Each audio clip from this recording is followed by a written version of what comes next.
Hello everyone, I'm bringing you a video today looking at this, and this is an example of the British issue lightweight combat body armour. Now the cover we have here is a little bit different from those typically associated with this body armour. Normally you would think of the temperate DPM or indeed the desert DPM covers used with this. This is either an early issue or a trials item. I'm not entirely sure on that. I've not been able to find any documentation dealing with this plain green cover which we have here. It differs quite a bit from the later covers in terms of the way the sides adjusted and so forth. And we'll talk a little bit about that during the course of the video. I believe the filler is basically the same as that used with the later covers. So we'll talk more about the filler itself in a future video. I'm going to make a video looking at the two different types of cover, or the two different camouflage versions you have there. There were other versions of the cover for it as well, of course, but we'll have a look at those two versions in particular, and we'll have a look at the cover in that video as well. That'll be coming up in the not too distant future. But I wanted to have a look at this first of all because, judging from the contract numbers on this and other examples of this type I've seen, these are earlier, and that suggests to me either an early issue or a trials version of the body armour. The fact that the cover is plain green, basically the same material as you see with the improved Northern Ireland body armour, makes me wonder if this particular design was intended to be worn under the combat uniform as opposed to over it. Obviously that was later changed if that was the case, because you get the covers that are produced in camouflage finishes. So not entirely sure on the history of this, but it doesn't prevent us taking a look at it and looking at the various design details and so forth, and how it differs from the later patterns of lightweight combat body armour. So as you can see, we have a plain cover here. There's very little detail to see. The Velcro closure down the front here, in common with the later patterns of lightweight combat body armour, or at least the covers. You can see we have a Velcro closure there. If we open this up, we'll see this a bit more when we turn it inside out. There are Velcro tabs underneath as well. So it has two fasteners there. Basically you have Velcro fasteners which fasten a flap of the body armour itself over the front, and then a simple cloth flap that doubles over as well to keep that nice and secure down the front there. That's the front of the body armour. There's not a huge amount more to see here. We'll move this around now and have a look at the side, how that differs from the later patterns of cover for the lightweight combat body armour. Looking at the right hand side of this, you can see here we have an opening down the side. As I say, I believe the filler is the same shape, basically the same filler as used with the later covers. So it appears to be here you have that same shape. You have the gap down the side, which is then adjusted in with two straps. On the later covers, these are Velcro straps which loop through They come back and loop through a loop at the back here and can be pulled forward and fastened in to tighten in the side of the body armour. Quite a neat way of doing it because it's easily manipulated. You can pull the straps around from the front. Here we just have two sections of wide elastic which gives some stretch, so obviously there's a bit of adjustment in size there.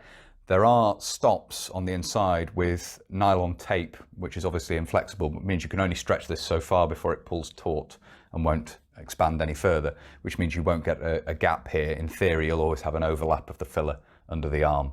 And obviously that's achieved with the Velcro straps on the other design. It's tightened in and there's plenty of overlap. But on this one, as I say, you've got that elastic there, which is fixed, gives some stretch, and then there's a hard stop with that nylon tape on the inside, which we'll see when we turn this inside out.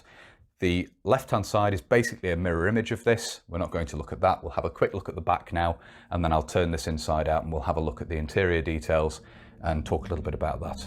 Looking at the back here, there isn't a huge amount more to see at the back. It's very plain, but we do have a Velcro opening here.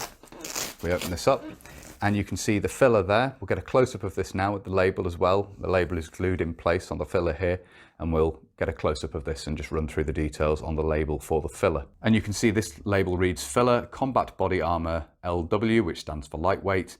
And then there should be a NATO stock number there, of course, but there isn't in this instance.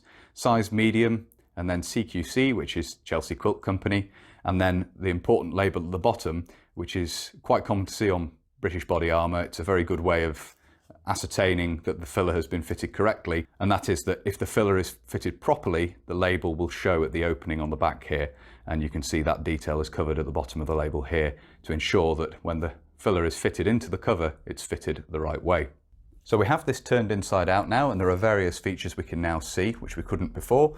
You can see that the fastener for this at the front, we have two squares of Velcro or touch and close here, which means you get roughly a 2-inch overlap of the filler at the front there. So you fasten those over, and then there's obviously this flap here, which fastens onto this Velcro around the front as well to keep everything nice and secure. So you have that double fastening at the front there, as I say, to ensure you get an overlap in the filler that means that obviously you're getting that protection down the front where this opens up.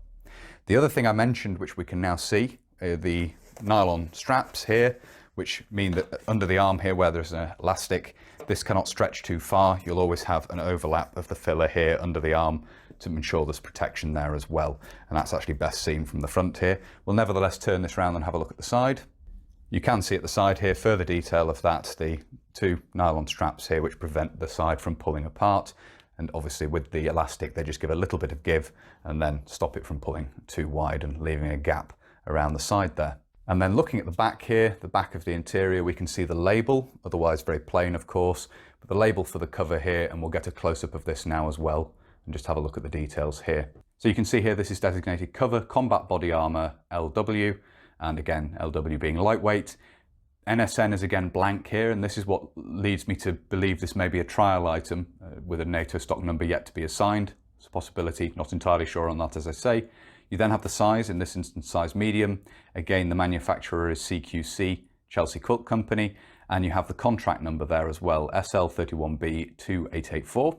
And then you do have a name and number written in there, and then you obviously have washing and care instructions for the cover, which you can see at the bottom of the label there. So I do hope you found it interesting looking at this. As I always say with these videos, if anyone can provide more information on these, I'd be very interested to know. As I say, I'm not entirely sure if this is a trials item or simply an early production example. As you could see that from the label there is a name and a number written on the label, so clearly it was used, presumably, and there's a little bit of soiling and so forth to the label, a little bit of wear, so it does suggest it was used to some degree, possibly only in trials, but again, if anyone can provide more information, I'd be very interested to hear. If you found this video interesting and you'd like to see more of this sort of thing, please do consider subscribing to the channel if you haven't already. And whether you're newly subscribing or you've previously subscribed, please do make sure you hit the little bell, the notification button down below. That will of course alert you when I upload future videos. If you really like my uploads and you would like to support the channel, you can. Both Patreon and PayPal are linked down below. And as always, a massive thank you to everybody who supports the channel using those two methods. It's really greatly appreciated. Thank you all very much indeed. If you'd like to follow the channel on social media, you can. Facebook, Instagram and Twitter are all linked down below. And if you'd like to get in touch but you don't really use social media, there is of course an email address in the description as well. That's everything for this video. So until next time, bye for now.